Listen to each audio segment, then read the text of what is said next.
You're late clocking in because the bus broke down again. That makes 3 times this month. The supervisor doesn't say anything when you get to the pit, just gives you that look and points to the south tunnel. You're deep underground by the time the noise fades. It's just your breathing now and the scrape of your boots. Air's close. Damp. The kind that clings to your skin and makes your jaw feel tight. You've worked this mine 5 years. You know the feel of the rock, the smell of gas when it creeps in. You know when something's off. Today feels off. They've had you clearing old gear near a wall no one's touched in ages. Something about unstable supports. The wall doesn't look bad, but it's got that feel to it. It's like it's waiting. You're working alone, which isn't supposed to happen. But everyone's been stretched thin since the layoffs.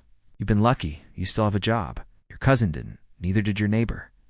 Every shift feels like one step away from the next round. You're halfway through moving old rebar when you hear a sharp crack. Not loud, but you know the sound. Rock shifting. You freeze. You listen. Then it happens again. Faster this time. Something behind the wall. You drop the gear and step back. There's a narrow space to the side. Used to be an old maintenance path. You duck into it just as the wall gives way. Stone crashes down. Dust floods the tunnel. You cough hard, eyes burning. Everything's shaking. When it settles, the whole tunnel's blocked. The wall caved in, clean across. You're stuck. You reach for your radio. Static. You move deeper into the path until you find a place where it works. The signal's weak, but you manage to get through. Tunnel 4 wall gave out. I'm on the other side. I'm okay. They ask if you're hurt.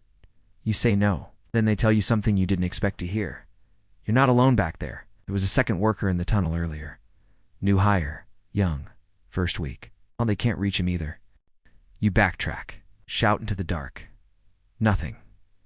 Then, after a long pause, you hear it. Weak. A voice. He's alive, but he's pinned. You find him a few minutes later. He's halfway under a slab. Not crushed, but trapped. Legs caught.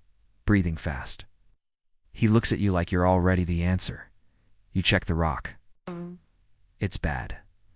Moving it wrong could bring the rest down. But waiting too long might cost his leg. Or worse. You call it in. The foreman tells you to hold tight. They'll send someone. But the cave-in's big, might take hours to clear. And there's something else. They warn you not to touch the debris.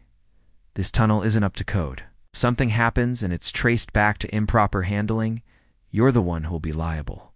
You know what that means. If you try to help and things go worse, the company can pin it on you. You could lose your job. You could face charges. But if you don't help, he might not last. He's awake. He's scared, and he's looking right at you. What do you have a choice? If you wait and stay out of trouble like you were told, help will eventually come. Maybe in time, maybe not. You'll keep your job, you'll protect yourself. But you'll sit there and listen to him suffer. And if something goes wrong, you'll live with knowing you did nothing. If you try to free him, you could save him. Right here, right now. But if that rock slips, if he gets hurt worse, or if the company decides to make an example of you, you could lose everything you've worked for.